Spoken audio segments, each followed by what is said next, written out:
خدمت بزرگی خدمت بزرگی خادم خیر البشر خدمت میں زندگی بھر نہ بنایا اپنا گھر خدمت میں زندگی بھر نہ بنایا اپنا گھر اللہ اکبر বলেন যুবকের চলতে মাঠের ভিতরে পানি লাগছে আমার যদি উট না থাকে আমি 350 মাইল পার দিব কেমনে মেজাজ গরম যুবকের কার্পিক করে পিটাইতে বিপরে আমি ফেলছে নেতা লাগছে নি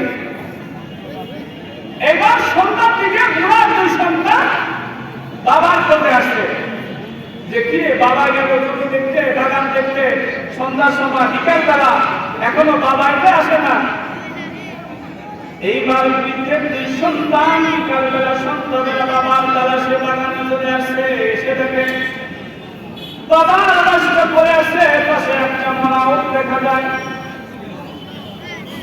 তার পাশে একজন নজন যুবক তারা আছে এইবার বৃদ্ধের দুই সন্তান নজন যুবককে বলেন ও আল্লাহর বান্দা জানো কি আমার বাবারে কে মারছে এইবার যুবক করে আমি মেরে ফেলছি জামানাটা ছিল ওমরের জামানা কার জামানা কত বলেন তাকে কার জামানা ওমরের জামানা যে সময় বাঘের সাগর এক ধারে পানি খাইতে সেই জামানা ছিল যুবকের জিজ্ঞেস করে জানি আমার বাবারে কে মারছে যুবক বলে আমি মেরে ফেলছি কেন মারলা বলে তোমার বাবা আমার উট মেরে ফেলছে আমি তাই রাগের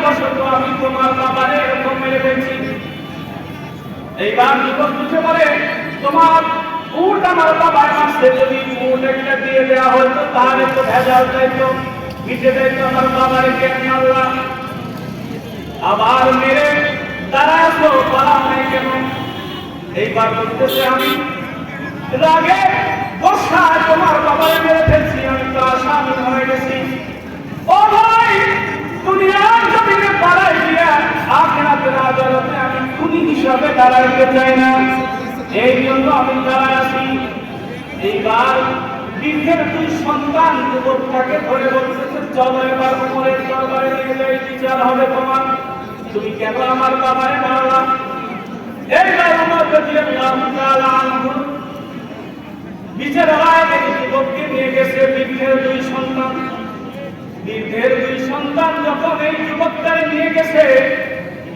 গিয়ে উপস্থিত হয়ে গেলে আসসালামু আলাইকা ইয়া আমিরুল মুমিনিন এই যুবক আমার বাবারে মেরে ফেলছে সঠিক বিচার করেন আমরা বিচার চাই এইবার উমর রাদিয়াল্লাহু তাআলা আনহু বললেন ও যুবক তুমি কেন এই দুই ছেলের বাবারে মারলা আপনারা শোনো এইবার যুবক বলে খলিফাতুল মুসলিমিন আমি বুঝতে পারি নাই রাগার গুসায় তাদের বাবাকে মেরে ফেলছি তাদের বাবা আমার উট মেরে ফেলছে আমি তাই ওই দিন ধরে মেরে ফেলছি ওমর রাদিয়াল্লাহু তাআলা আনহু বলেন ও যুবক তোমার যে একটা উট মারছে তোমার একটা উট দিলে তুমি যে দায়িত্ব তুমি কেন মানুষ মারলা তুমি কি জানো না ইন্নান নাফসা বিন নাফস ওয়াল আইনা বিল আইনি ওয়াল আনফা বিল আনফি ওয়াল উযুনা বিল উযুনি ওয়াস সিন্না বিস সিন্নি জুরুহা কিসাস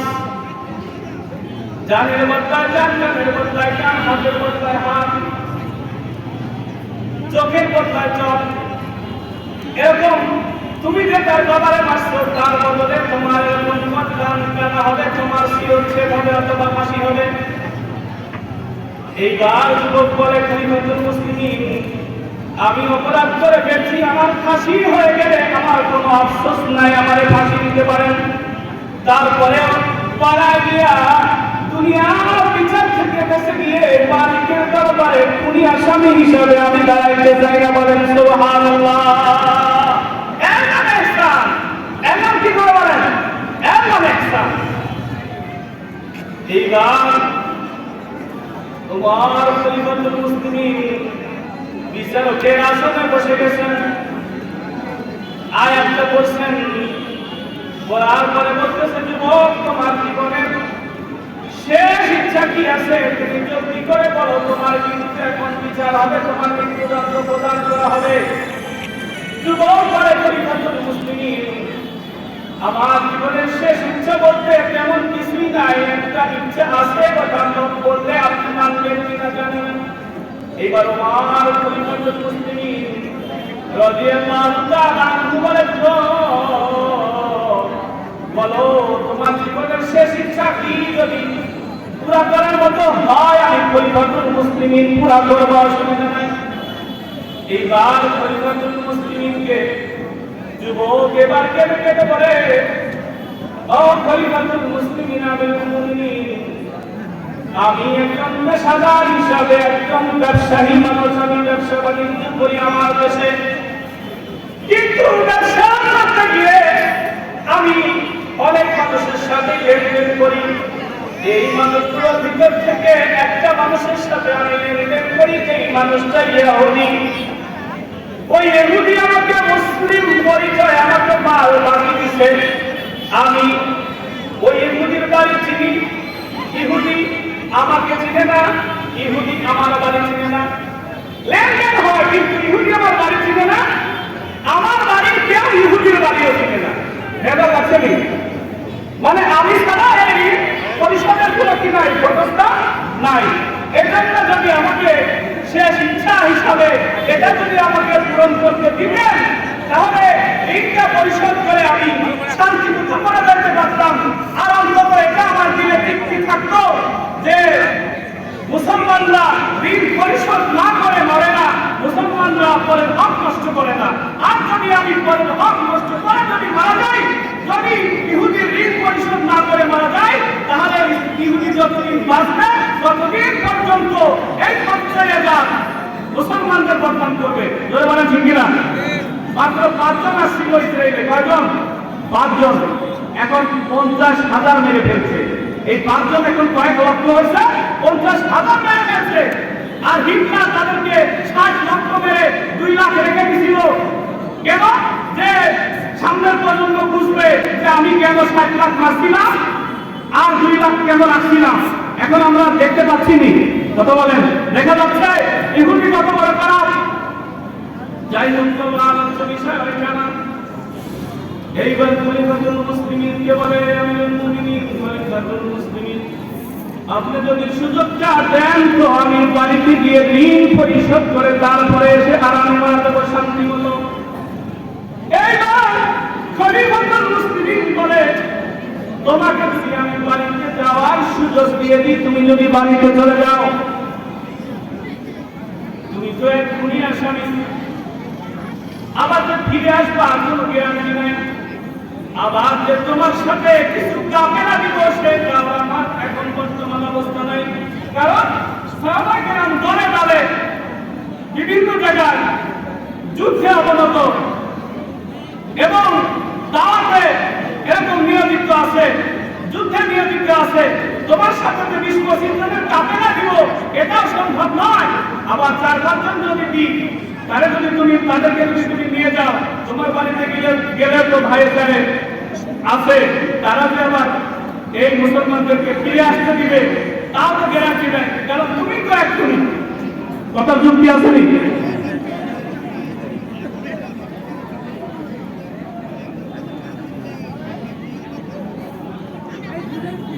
সুতরাং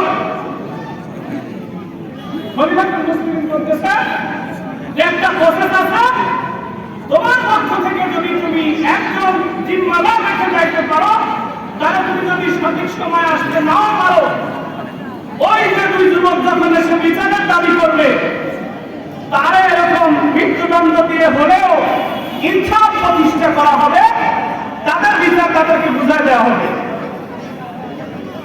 এইবার যুবক করে খলিফাতুল মুসলিমিন আমিরুল মুমিনিন, এই মদিনায় আমার কেউ নাই, মদিনার শহরে আমি চিনি না, মদিনার কেউ আমার চিনে না, আমি নতুন এক মুসাফির যুবক। খলিফাতুল মুসলিমিন আমিরুল মুমিনিন, এই মদিনায় যদি আমার বাবা থাকতো, আমার বাবা আমার জিম্মাদার হইতো, এই মদিনায় যদি আমার ভাই থাকতো, ভাই আমার জিম্মাদার হইতো, এই মদিনায় যদি আমার না থাকতো, এই মদিনায় যদি আমার চাচা মামা এবং কোনো নিকটতম আত্মীয় স্বজন থাকতো, তারা আমার জিম্মাদার হইতো। ধরে বলেন ঠিক কিনা? হয়তো কি হইতো না? খলিফাতুল মুসলিমিন, খলিফাতুল মুসলিমিন নয়, মদিনায় আমার কেউ নাই, সুতরাং আমার জিম্মাদার হওয়ার মতো কেউ নাই আমার মৃত্যুদণ্ড কার্যকর করেন। এমন সময় এরকম মজলিসের শেষ দিক থেকে দুই হাত উঁচু করে একজন আল্লাহর বান্দা বলে, খলিফাতুল মুসলিমিন থামেন, সুবহানাল্লাহ বলেন। সবাই একটু জোরে করে বলেন আল্লাহু আকবার। মজলিসের শেষ প্রান্ত থেকে দুই হাত উঁচু করে বলতেছে, খলিফাতুল মুসলিমিন থামেন। এই যে সাহাবী দুই হাত দেখিয়েছেন, এটা আর কেউ নয়, এটা আবু যর গিফারী রাদিয়াল্লাহু তাআলা আনহু। বলেন আলহামদুলিল্লাহ। আবু যর গিফারী রাদিয়াল্লাহু তাআলা আনহু এমন একজন সাহাবী, তিনি পয়গম্বরের খাদেম ছিলেন। আবু যর গিফারী রাদিয়াল্লাহু তাআলা আনহু দীর্ঘদিন পর্যন্ত পয়গম্বরের খেদমত করেছেন। একদিন আল্লাহর হাবিবের কাছে খলিফাতুল মুসলিমিন, আল্লাহর হাবিবের কাছে জিবরিল আলাইহিস সালাম আসছেন। এমন সময় আবু যর গিফারী রাদিয়াল্লাহু তাআলা আনহু চাদর মুড়ে দিয়ে হেঁটে যায়, বলেন সুবহানাল্লাহ। এইবার জিবরিল আলাইহিস সালাম রাসূলের কাছে এসে বলে, ইয়া রাসূলুল্লাহ, ইয়া হাবিবাল্লাহ, ওই যে চাদর মুড়ে দিয়ে যায় আপনার সাহাবী আবু যর গিফারী। সুবহানাল্লাহ বলেন, বলেন না সুবহানাল্লাহ। কলি দাউদের করে বলেন আল্লাহু আকবার। আপনার সাহাবী আবু যর গিফারী। রাসূল বলেন, ও জিবরিল, আমার সাহাবী আবু যর গিফারীকে আপনি কেমন করে চিনেন? এইবার জিবরিল আলাইহিস সালাম বলে, ইয়া রাসূলুল্লাহ, ইয়া হাবিবাল্লাহ, আপনার সাহাবী আবু যর গিফারীরে শুধুই মাত্র কেবলমাত্র আমি চিনি তা নয়, আপনার সাহাবী আবু যর গিফারী রাদিয়াল্লাহু তাআলা আনহু কে আসমানের तमाम ফেরেশতারা আবু যরকে চিনে, বলেন সুবহানাল্লাহ। সমস্ত ফেরেশতা চিনে। আজকে দুটো আমলের কথা বলি, দুটো আমলের কারণে আবু যর আসমানবাসী জমিনবাসী সবাই চিনে, সুবহানাল্লাহ বলেন। কেন চিনেন?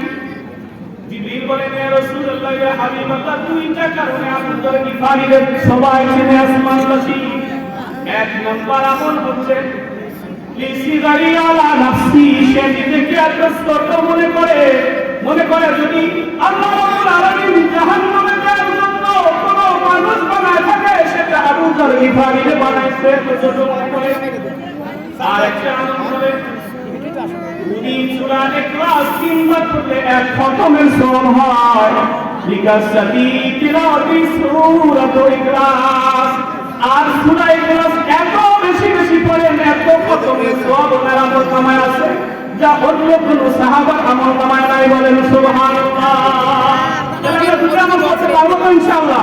সূরা ইখলাস বেশি পড়ব আর নিজেকে ছোট মনে করবো। এই দুটো আমল করলে মানুষ আল্লাহ রাব্বুল আলামিন তাদেরকে অনেক উপরে ওঠান। যাই হোক, থাকতে একটু আমলের কথা বললাম, ফজিলতে সূরা ইখলাস বলার সুযোগ নাই, এজন্য সামনের দিকে যাই। এইবার আবু যর গিফারী এরকম একজন মর্যাদাপূর্ণ সাহাবী। কথা বুঝতেছেন আপনারা? কথা বুঝা যায়? ওই যে যুবক এবার বলতেছে, খলিফাতুল মুসলিমিন, এই মদিনায় আমার কেউ নাই, মা নাই, বাবা নাই, ভাই নাই, চাচা নাই, মামা নাই, কেউ নাই, তাহলে আমার মৃত্যুদণ্ড কার্যকর করে। এমন সময় খলিফাতুল মুসলিমিনকে হাত দেখায় আবু যর গিফারী বলে, থামেন। এবার যখন আবু যর গিফারী খলিফাতুল মুসলিমিনের সামনে যখন উপস্থিত হয়েছেন, খলিফাতুল মুসলিমিনকে আবু যর গিফারী বলে, ইয়া খলিফাতুল মুসলিমিন আমিরুল মুমিনিন, আমি আবু যর গিফারী রাসূলের জামানায় রাসূলের সাথে যতদিন ছিলাম, এই জীবদ্দশায় রাসূলকে বহুবার আমার নিজ কানে বলতে শুনছি, আল মুসলিম ওয়াকুল মুসলিম, মুসলমান মুসলমান ভাই, বলেন সুবহানাল্লাহ।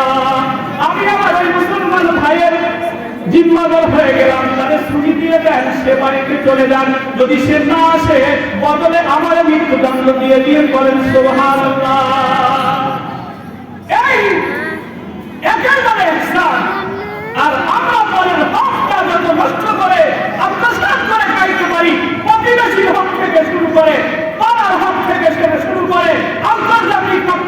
করে দেশের হক থেকে শুরু করে সব হক যত নষ্ট করে আত্মসাৎ করে খাইতে পারি সে তত বড় মানুষ ধরে বলেন কিনা এর নাম ইসলাম। আবু যার গিফারি রাদিয়াল্লাহু তাআলা আনহু বলেন রক্ত বন্ধনের প্রয়োজন নাই, কালেমার বন্ধন আছে, আমি তার ভাই হয়ে গেলাম।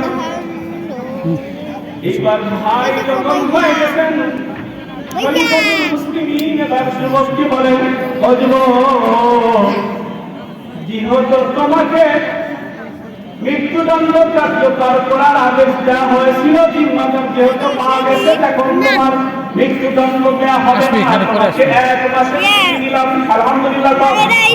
কয় মাসের ছুটি? এখনো আসেনি। 1 মাসে আসবেনি। তুমি যদি না আসো তোমার জায়গায় তোমার জিম্মাদার ভাই আবু যার গিফারিকে মৃত্যুদণ্ড প্রদান করে হলেও ওই দুই যুবক যদি বিচারের দাবি করে তাদের বিচার বুঝাতে হবে। যুবক বাড়িতে চলে গেল। যুবক যখন বাড়িতে চলে গেছে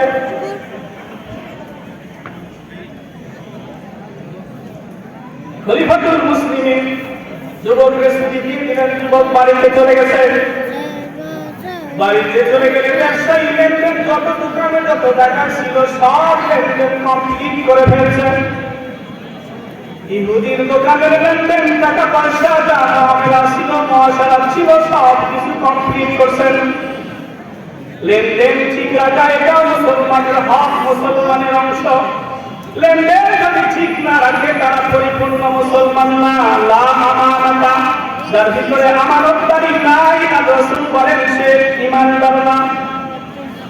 এই জন্য অনেক কাস্টমার আছে দোকানদারের কাছে বাকি খায় আর 6 মাস এই দোকানে যায় না। এরকম কাস্টমার আছে না নাই জোরে বলেন।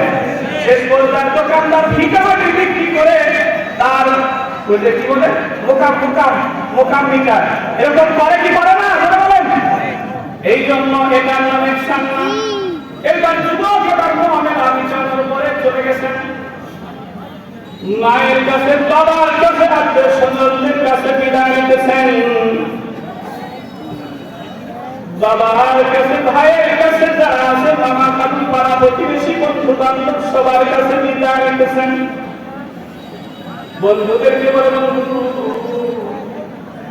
সেই প্রাইমারির জামানা থেকে এ পর্যন্ত তোদের সাথে চলছি, কত কথা বলছি, অনেক সময় হয়তো কষ্ট পাইছ। বন্ধুরা আমি ভুলবশত একটা মানুষ খুন করে ফেলছি, আমার বিচার হবে মদিনায় মসজিদে নববী পয়গম্বরের মসজিদে। বন্ধু আমার এদিকে যাও। চাচা ভাতিজা মামা খালুরা ছিল সবার কাছে বিদায় নিয়ে লাশ পর্যন্ত চলে গেছে আব্বা জানের কাছে। বাবারে গিয়ে বলে, বাবা গো, ও বাবা, ওই হাতটা দিয়ে আমাদের ছোটবেলা কত হাঁটা শিখেছেন বাবা, ওই হাতটা দিয়ে আমার কত শাসন করছেন, ওই হাতটা দিয়ে আমার কত মজার মজার খাওয়ান নিয়ে এসেছেন বাবা। ও বাবা আমি ভুলবশত মানুষ খুন করে ফেলছি, মদিনার মসজিদে আমার বিচার হবে বাবা। আব্বা গো মেহেরবানি করে আমার মাফ করে দেন, আর ওই বুকটা একটু দেন, ওই বুকের উপরে কত আমার শোয়া রাখছেন বাবা, ওই বুকের সাথে একটু বুকটা মিলাই। আল্লাহু আকবার বলেন। ওই বুকের সাথে একটু বুকটা মিলাই আর বিচার দিয়ে আমাদের মাফ করে দেন।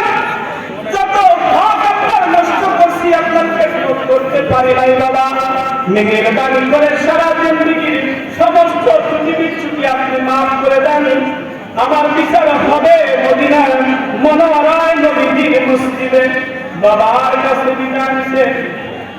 এবার হচ্ছে আম্মা জানের পালা। আম্মা জানের কাছে মায়ের কাছে চলে গেছে। মাকে দিয়ে বলে, মা গো, ও মা, ও মা, মা এমন একটা শব্দ মা, যেই মা বলে ডাক দিবে কলিজা থেকে পুরা শরীরটা যেন শীতল হয়ে যায়। বলেন সুবহানাল্লাহ। এবার মার কাছে গিয়ে বলে, মা গো,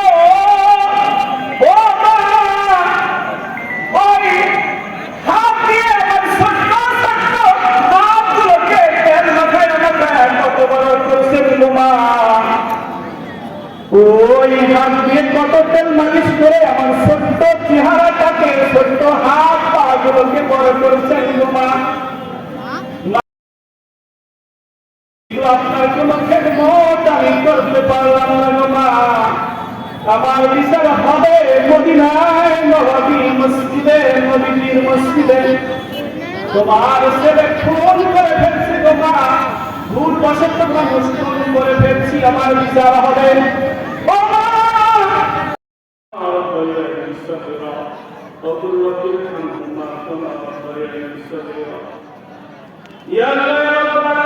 পবিত্র